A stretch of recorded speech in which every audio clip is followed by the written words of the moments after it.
चुनावी शंखनाद आज थम जाएगा।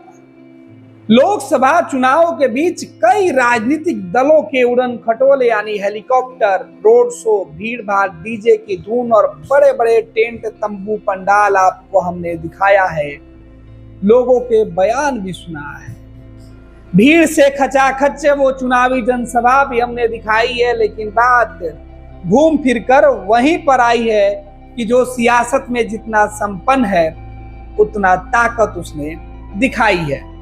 लेकिन बात कर रहे हैं देश में जिसके ऊपर ये कहकर मीडिया और तमाम बड़े राजनीतिक घराने पल्ला झाड़ लेते थे कि गरीब और दलितों की बात करने वाले लोग कभी वो नक्सली होते हैं, नक्सलाइट होते हैं, कभी वो गरीबों के बात करके उनको लूटने वाले होते हैं, कभी अमीरों के घर और जमीनें लूटने वाले होते हैं। लेकिन इस चुनाव में कई जगहों पर जो पार्टियां अपना पांव जमा चुकी थी, अपना और अपने संगठन का विस्तार कर चुकी थी, वो अब सिकुड़ती जा रही है, सिमटती जा रही है।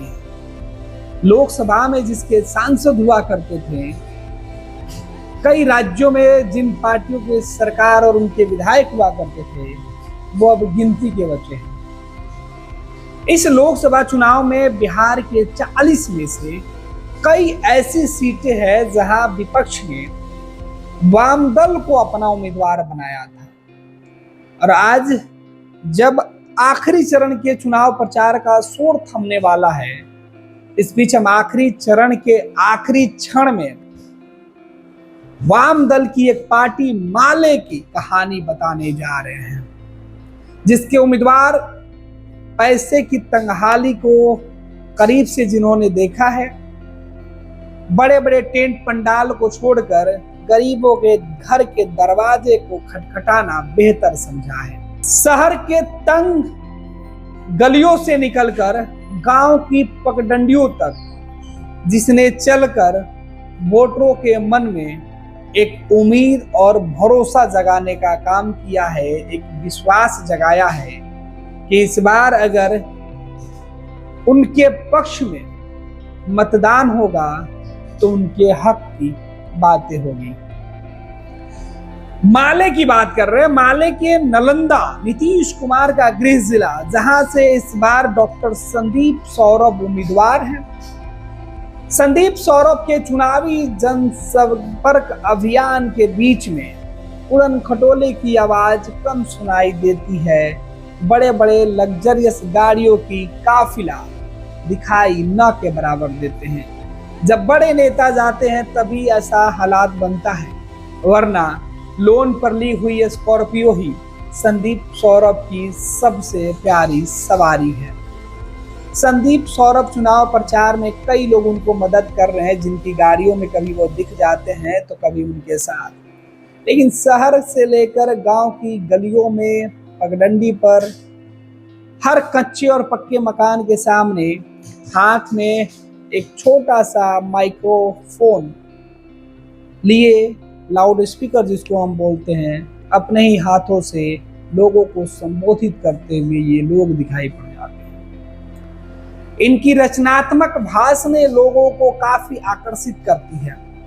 ये लोग अपनी बातें वादों के साथ लोगों के मन में पहुंचाते हैं, और यही वजह है संदीप सौरभ के बारे में जो जानकारी मौजूद है उसमें बताया गया है कि वो खुद मगध यूनिवर्सिटी में, विश्वविद्यालय में असिस्टेंट प्रोफेसर की नौकरी पा चुके थे अस्थायी तौर पर, लेकिन छोड़कर सियासत में आ गए। फिलहाल माले के विधायक हैं, पालीगंज से, लेकिन इस बार महागठबंधन ने उन्हें उम्मीदवार बना दिया। नालंदा में लोकसभा का चुनाव प्रचार कर रहे हैं। ये कई सारी तस्वीरें हम आपको डॉक्टर संदीप सौरभ की दिखा रहे हैं। दरअसल हमने भाजपा, कांग्रेस, लोजपा और अन्य राजनीतिक दलों की कई तस्वीरें दिखाई है।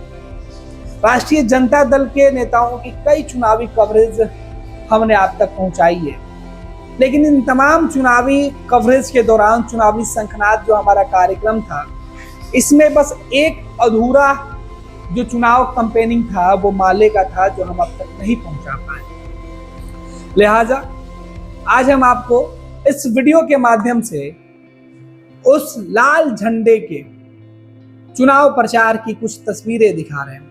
हालांकि लाल झंडा का नाम लेते ही मन में खौफ हो जाता है, लोगों के मन में कई तरह के सवाल आ जाते हैं। मेरे साथ काम करने वाले कई सहयोगी पूछते हैं, ये वही लाल झंडा है ना जो कभी किसी के जमीन पर गाड़ दिया तो फिर उस जमीन का मालिक थर थर कांपने लगता था, परेशान हो जाता था कि अब जमीन भी गई और दम भी, यानी ताकत भी।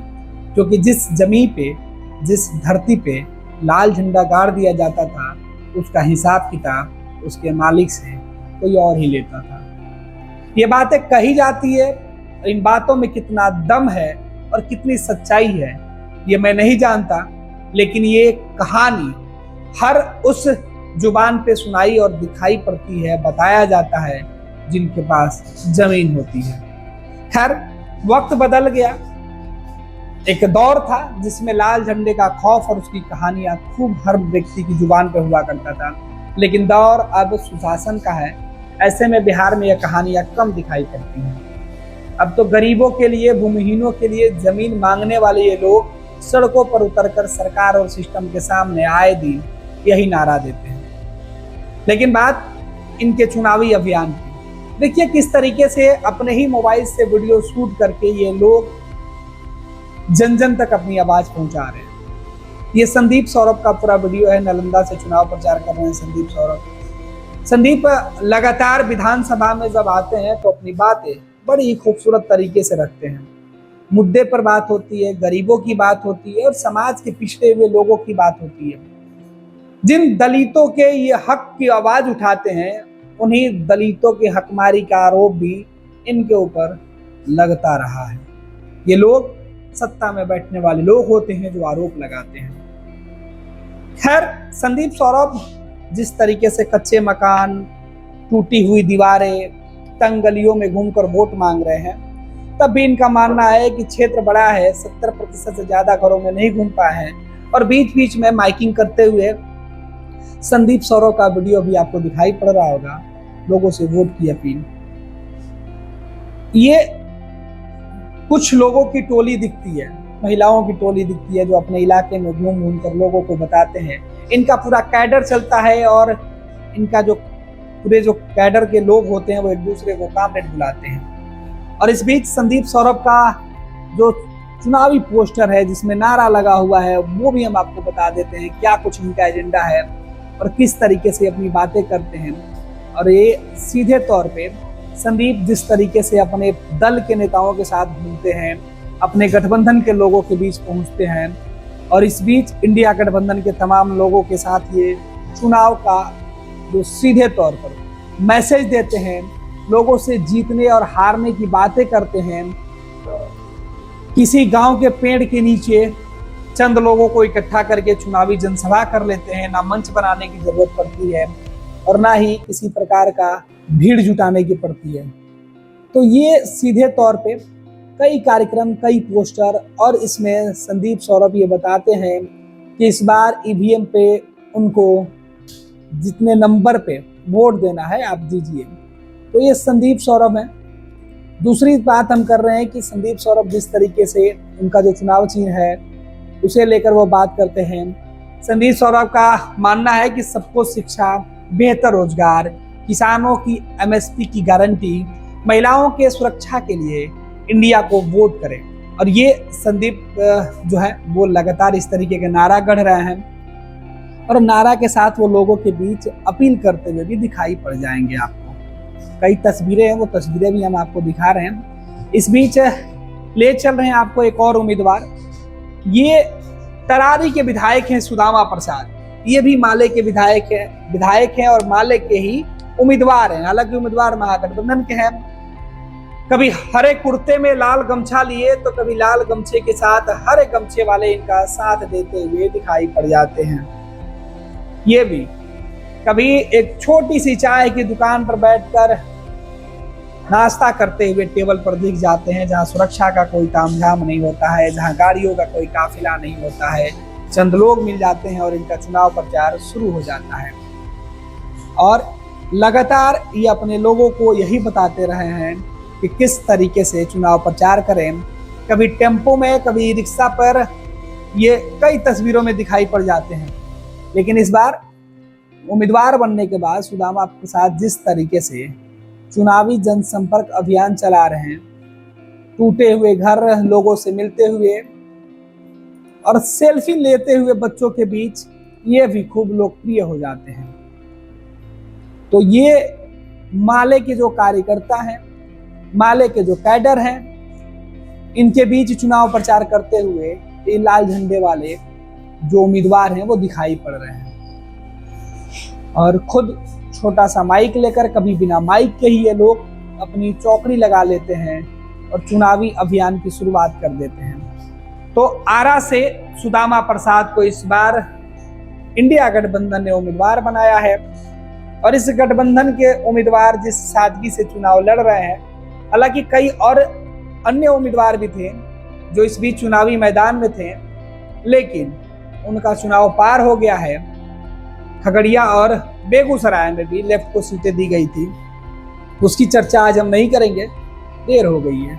लेकिन चर्चा अगर हम बीजेपी की करते हैं, जीत हार की रणनीति और उनके बढ़त और उनके तमाम ताम झाम वाले रोड शो की करते हैं, उनके बड़े बड़े मंच के बड़े बड़े पंडालों वाले कार्यक्रम की चर्चा करते हैं, कांग्रेस के राहुल गांधी और उनके कार्यक्रमों की चर्चा करते हैं, तेजस्वी यादव और उनकी सभाओं में आने वाली भीड़ की चर्चा करते हैं, सीताराम मांझी की पार्टी की चर्चा करते हैं, मुकेश सहनी की पार्टी की चर्चा करते हैं और चिराग पासवान के चुनाव के अभियान की पूरी चर्चा करते हैं, तो फिर एक और पार्टी जिसकी चर्चा हमने अब तक नहीं की थी, माले की चर्चा भी बनती है। क्योंकि आज लाउड स्पीकर का जो आवाज है थम जाएगा और आज आखिरी चरण के रण में उतरने वाले योद्धाओं के युद्ध कौशल का आज आखिरी दिन होगा। जीत और हार के लिए आखिरी आज बाढ़ चलेंगे, निशाना लगेगा और आज ही आखिरी वार जो होगा वो होगा। अब देखना है कि 7वें चरण के 8 लोकसभा सीट पर जो उम्मीदवार हैं वो अपने लिए किस तरीके से दाव लगा रहे हैं। हर पहलवान आज अखाड़े में आखिरी दाव लगाएगा। शाम 5 बजे तक हेलीकॉप्टर की आवाज हो या फिर लाउड स्पीकर की आवाज, गाड़ियों का काफिला हो या रोड शो की जो शोर हो, वो तमाम चीजें आज रुक जाएंगी, ठहर जाएंगी। अब सब ईवीएम पर बटन दबाने का इंतजार करेंगे और 4 जून को अपनी किस्मत के दरवाजे संसद के दहलीज पर खुलने का इंतजार करेंगे। ऐसे में गरीबों की पार्टी, गरीबों की हक की आवाज उठाने वाले वो नेता और दलित और गरीबों के पहचान बनने वाले लोगों की कहानी थी। बातें बहुत सारी हो सकती है, तस्वीरें बहुत सारी दिखाई जा सकती है, लेकिन फिलहाल इस खास पेशकश में और चुनावी शंखनाद की संघ की आवाज थमने से पहले हमें लगा कि इस पार्टी की बात नहीं की जाए तो थोड़ा बेईमानी होगी इनके साथ। 26 वर्षों में 17,000 से अधिक डॉक्टर बना चुका बिहार एवं झारखंड के छात्रों एवं अभिभावकों के बीच सर्वाधिक विश्वसनीय एवं लोकप्रिय संस्थान गोल, नेशंस लीडिंग इंस्टीट्यूट। हमारा विश्वास गोल के साथ